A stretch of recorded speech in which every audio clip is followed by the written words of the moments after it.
প্রচন্ড গরমের কারণে যদি ঢিলা গেঞ্জি পরিধান করি তাহলেও কি আল্লাহ লানত বর্ষিত হবে? উজু করার সময় বেসিনে পা ধোয়া কি ঠিক? গোপন অঙ্গে হাত লাগলে উজু থাকে কি না? গোসল করার পর পুরনো উজু করার প্রয়োজনীয়তা আছে কিনা? নামাজের সময় মোবাইলে চোখ গেলে কি নামাজ হবে? ছোট বালতি থেকে পানি না ঢেলে পানির মধ্যে হাত দিয়ে উজু করা যাবে কি না? ডান হাতে খাবার গ্রহণের সময় প্রয়োজনে কি বাম হাতে পানি পান করা যাবে? আমার পরিপূর্ণ বয়স হচ্ছে, আমি বিয়ে করতে চাই, এখন আমার পরিবারকে কিভাবে বলতে পারি পরামর্শ চাই? অন্য ধর্মের লোকদের কি বাসা ভাড়া দেওয়া যাবে? সুদের টাকা দিয়ে তৈরি করা বাড়িতে আমল করলে আমল কি কবুল হবে? নখপালিশ লাগিয়ে নামাজ পড়লে নামাজ হবে কিনা? কারো থেকে ঋণ নিলে যার থেকে ঋণ নিয়েছি ওই ব্যক্তিকে পরবর্তীতে খুঁজে না পেলে করণীয় কি? কিবলার দিকে পা দিয়ে শোয়া যাবে কিনা? মহিলাদের ভাঙতি রোজা কি স্বামীর অনুমতি ছাড়া রাখা যাবে? মুয়াজ ইনসান আপনি জানতে চেয়েছেন, সুদের টাকা দিয়ে তৈরি করা বাড়িতে আমল করলে আমল কি কবুল হবে? সুদের টাকা দিয়ে তৈরি করা বাড়িতে যদি আমল করেন তাহলে আমল কবুল হবে না, বিষয়টি কিন্তু সেরকম নয়। ধরুন সুদের টাকা দিয়ে আরেকজন বাড়ি করেছে, আপনি সেখানে আমল করেছেন, তো আপনার আমল কবুল হওয়ার সাথে ওইটার কোনো সম্পর্ক নেই। সালমা বেগম জানতে চেয়েছেন, মহিলাদের ভাঙতি রোজা কি স্বামীর অনুমতি ছাড়া রাখা যাবে? স্বামীর অনুমতি ছাড়া রাখা যাবে না। স্বামী যদি বলো যে হ্যাঁ রাখো, রাখতে পারে, আর যে সময় বাসায় থাকেন তাহলে সেক্ষেত্রে স্বামীর অনুমতি নিয়ে তারপরে রাখা উচিত।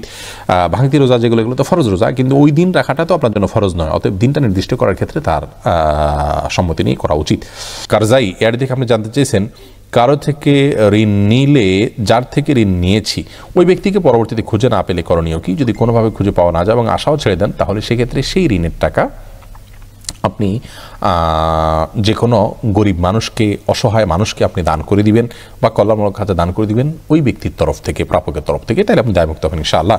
এমনি ইফতিখার শুভ আপনি জানতে চেয়েছেন, নখপালিশ লাগিয়ে নামাজ পড়লে নামাজ হবে কিনা? নখপালিশ লাগিয়ে যদি আপনি অজু করেন তাহলে অজু হবে না, আর অজু না হলে নামাজ হবে না, অতএব বলতে পারেন নখপালিশ লাগিয়ে অজু করে নামাজ পড়লে নামাজ হবে না।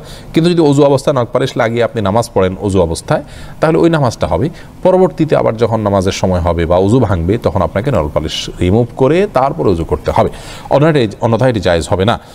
মা বোনরা মাসিকের দিনগুলোতে নেল পালিশ ইউজ করতে পারেন, কোনো অসুবিধা নেই, যেহেতু তখন নামাজের অপশন তাদের নাই। কিন্তু পরবর্তীতে আবার নামাজ যখন শুরু হবে তার আগে তাদেরকে সেটি রিমুভ করে নিয়ে তারপর উজু করে নামাজ পড়তে হবে।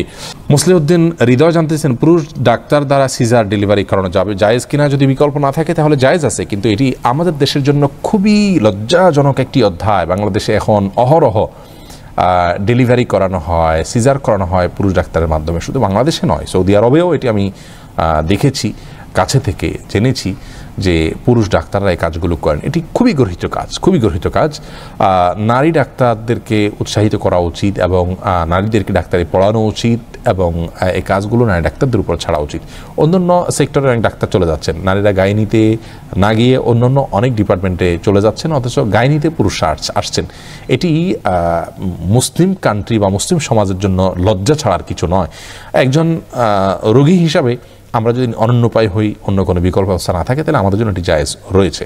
হোসেন আহমদ জানতে চেয়েছেন, আমার পরিপূর্ণ বয়স হচ্ছে, আমি বিয়ে করতে চাই, এখন আমার পরিবারকে কিভাবে বলতে পারি পরামর্শ চাই? আপনার বিয়ের বয়স হচ্ছে, আপনি নিজে না বলতে পারলে অন্য কারোর মাধ্যমে বলাবেন। এই জন্য তো গোটা পরিবারকে দিনের পথে আনার জন্য আগে চেষ্টা করতে হয়। তারা যখন দিন বুঝবেন তখন তাদের সব কিছু বোঝানো সম্ভব হবে কোরআন এবং হাদিসের আলোকে। আপনি নিজে না পারলে অন্য কারোর মাধ্যমে করবেন। আলমগীর হোসেন জানতেছেন, নামাজের সময় মোবাইলে চোখ গেলে কি নামাজ হবে? নামাজ হয়ে যাবে, কিন্তু এটি নামাজের মানকে অনেকখানি নিচে নামিয়ে দিবে।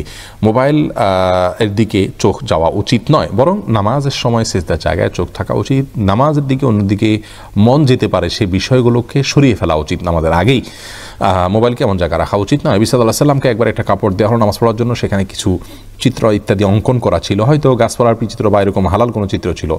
নামাজ পড়ে তিনি তারপরে বলেছেন, এই কাপড় সরাও, স্বচ্ছ বা ফ্রেশ কোনো কাপড় আনো, যাতে করে মনোযোগ নষ্ট না হয়। আল্লাহর সাথে কথোপকথনের সময় আপনার অন্যদিকে মনোযোগ দিলে, আপনি কারোর সাথে কথা বলছেন, সেখানে যদি আপনার অন্যদিকে মন থাকে তাহলে সে যেরকম অভদ্রতা, অসৌজন্যতা, এটা মহান সৃষ্টিকর্তার সাথে কত বেশি অভদ্রতা এবং অসৌজন্যতা হবে সেটা বলাই বাহুল্য। এস আলম আপনি আইডি থেকে জানতে চেয়েছেন, গোপন অঙ্গে হাত লাগলে উজু থাকে কি না? আমাদের দেশের উলামায়ে কেরামের মতে, বাহানাই মতে উলামায়ে কেরামের মতে গোপন অঙ্গে হাত লাগলে উজু ভাঙবে না। তবে আরবিন স্কলাররা, সৌদি আরবের উলামায়ে কেরাম, তাদের মতে গোপন অঙ্গে হাত লাগলে উজু ভেঙে যাবে, যেহেতু আপনার একটি হাদিস রয়েছে যে মানমাসা জাকারাহু ফালিয়াতাওয়াদ্দা, এই জন্য তারা হাত লাগলে বলতে কাপড়ের উপর দিয়ে নয়, সরাসরি যদি কেউ স্পর্শ করে তারা ওটাকে ওযু ভঙ্গের কারণ হিসাবে উল্লেখ করেন। অতএব সেই জায়গা থেকে এটা ওযু ভঙ্গের কারণ তাদের মতে, আমাদের সাল্লামের মতে এটি ওযু ভঙ্গের কারণ। আপনি ফারজানা সুলতান, আপনি জানতেছেন কিবলার দিকে পা দিয়ে শোয়া যাবে কিনা। কিবলার দিকে পা দিয়ে শোয়ার ব্যাপারে কোনো হাদিসে নিষেধাজ্ঞা সরাসরি নাই, তারপরও ওইদিকে কেবলা রয়েছে, সেই জায়গা থেকে কেবলার প্রতি শ্রদ্ধার জায়গা থেকে কেউ যদি দিকে পা না দেন ভালো, কিন্তু এটাকে হারাম বলা বা নাজায়েজ বলা বা গুনাহের কারণ বলার কোনো সুযোগ নেই, যেহেতু কোন হাদিসে এই বিষয়ে কোনো নিষেধাজ্ঞা নেই। শিখা ইসলাম, আপনি জানতেছেন 3 পিস পরে নামাজ পড়ি, পা দেখা যায়, মোজা পড়ে নামাজ পড়লে কি হবে? পায়ের পাতা ঢাকতে হবে কিনা মেয়েদের নামাজের জন্য মধ্যে এটা নিয়ে মত পার্থক্য আছে। অনেক ওলামা ইকরাম এটাকে শর্ত করেছেন। আমি ব্যক্তিগতভাবে এই মতটা চাইতে যারা বলেন যে পায়ের পাতা, পাতা বলতে পায়ের পাতার তলের অংশ এটা ঢাকার শর্ত দিয়ে থাকেন, তাদের মতটাকে আমি সমর্থন করি না। পাতার উপরের অংশ, যেটা পাতার উপরের অংশ সেটা ঢাকতে হবে কিনা, অনেক ওলামা ইকরাম বলেছেন সেটা ঢাকতে হবে, অনেকে বলেছেন শুধু গিরার নিচ পর্যন্ত থাকলেই হবে কাপড়, পাতা না ঢাকলেও চলবে। তো দুই পক্ষের ওলামা ইকরামের দলিল রয়েছে। নিরাপদ হলো এমন কাপড় পরা যে কাপড়টা অনেক বেশি লম্বা হয়, যে পায়ের পাতার উপরের অংশ সহ ঢাকা পড়ে। তলা ঢাকার জন্য, মোজা পরার জন্য আলাদা করে কষ্ট করা বা কসরত করা এটা আবশ্যক নয়। ইনশাআল্লাহ বিদিনিল্লাহ নামাজ হয়ে যাবে যদি কেউ মোজা না পড়েন। এরপরে ওরাত আইন মারিয়া, আপনি জানতে চেয়েছেন অন্য ধর্মের লোকদের কি বাসা ভাড়া দেওয়া যাবে? যাবে, কোনো অসুবিধা নেই, তাদেরকে বাসা ভাড়া দেওয়াতে কোনো অসুবিধা নেই। মোহাম্মদ আরাফাত ইসলাম জানতেছেন ডান হাতে খাবার গ্রহণের সময় প্রয়োজনে কি বাম হাতে পানি পান করা যাবে? প্রয়োজনে বলতে কি, ডান হাতে পানি পান করা উচিত, খাবার গ্রহণ করা উচিত। ইভেন আপনার খাবার খেলে আঙ্গুল চেটে তারপরে আপনি ডান হাতে ধরে খাবেন। যদিও আমাদের ওলামা ইকরাম বলেন যে বাম হাতে আপনি পানির পাত্র ধরলেন, ডান হাত দিয়ে ঠেক দিলেন, তার মানে 2 হাত ধরে খালেন, এটা জায়েজ আছে, এটা একটা পন্থা মাত্র, কিন্তু সবচেয়ে উত্তম হয় সরাসরি ডান হাতে খাওয়া। সেক্ষেত্রে খাবার লেগে যাওয়ার যে ভয় থাকে গ্লাস ইত্যাদিতে, সেটা থেকে বাঁচার জন্য আপনি পরিষ্কার করে নেবেন, আলতো করে ধরবেন, কিন্তু ডান হাতে খাওয়া উচিত, পান করা উচিত, যেহেতু হাদিসে সুস্পষ্টভাবে ডান হাতে খাওয়া পান করার নির্দেশ রয়েছে।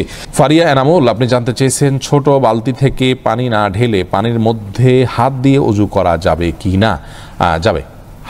হাত দিয়ে কোষ করে উঠিয়ে আগে হাত ধোবেন 3 বার, এরপরে আবার আপনি কোট দিয়ে স্বাভাবিকভাবে ওযু করতে পারেন, কোনো অসুবিধা নাই। নবী সাল্লাল্লাহু আলাইহি ওয়াসাল্লাম এই পদ্ধতিতে ওযু করেছেন।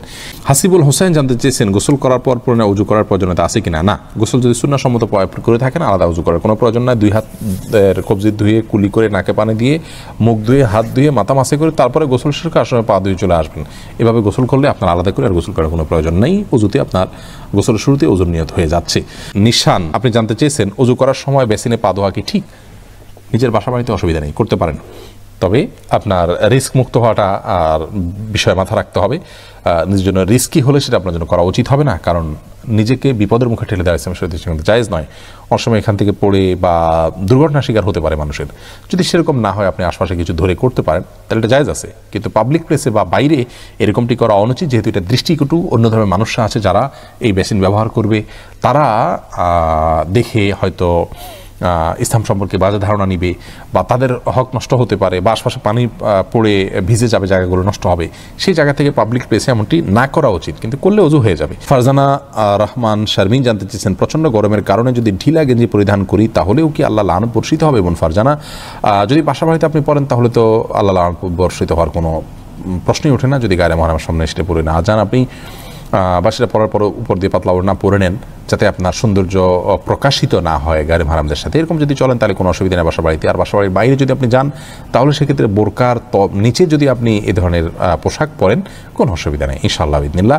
অর্থাৎ আপনার পর্দা বাইরে যখন যাবেন পর্দা মেনটেন করতে হবে। গরম এর কষ্ট যত বেশি, জাহান্নামের গরমের কষ্ট তার চাইতে অনেক বেশি। অতএব পর্দা লঙ্ঘন যেন না হয়, পরপুরুষের সামনে যাতে আপনার পর্দা লঙ্ঘিত না হয় সে বিষয়টা আপনি খেয়াল করবেন। এছাড়া বাকি অবস্থাতে আপনি করতে পারেন।